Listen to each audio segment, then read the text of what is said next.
ஓம் சக்தி. சக்தியில் அனைவருக்கும் என்னுடைய அன்பான வணக்கம். சக்தியிலே மருதுபாண்டி அந்தமான் இருக்கும் பொழுது அவருடைய சென்னை நண்பர், அவருடைய தங்கச்சி பேர் வித்யா, அந்த பெண்ணுக்கு டெங்கு காய்ச்சல் ரொம்ப சீரியஸான நிலைமையில் இருக்குது. இந்த நிலை மருதுபாண்டிக்கு ஒரு பழக்கம் உண்டு. என்ன, இரவு படுக்க போகும் பொழுது குருபோற்றி மந்திரத்தை 3 முறை படித்து விட்டு தூங்குவார். அப்படி. ஆனால் அந்த குறிப்பிட்ட நாளில் இவர் படிக்காமல் தூங்கிட்டாருங்க, மறந்துட்டார்.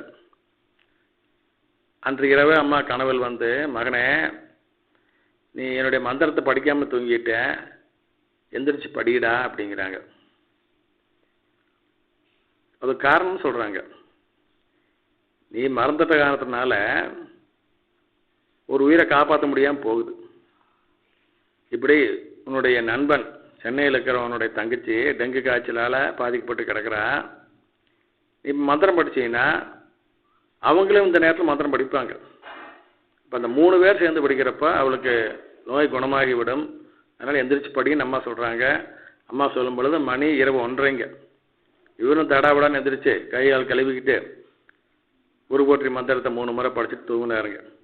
அதே மாதிரி அடுத்த நாள் காலையில் ஃபோன் பண்ணி கேட்டால், மந்திரம் படித்த 1/2 மணி நேரத்திலேயே அந்த டெங்கு ஃபீவர் முற்றிலுமாக குணமாகி விட்டதாம். சக்தியில் எப்படி பாருங்க, அம்மாவுடைய மந்திரத்துக்குண்டான வலிமை. ஓம் சக்தி.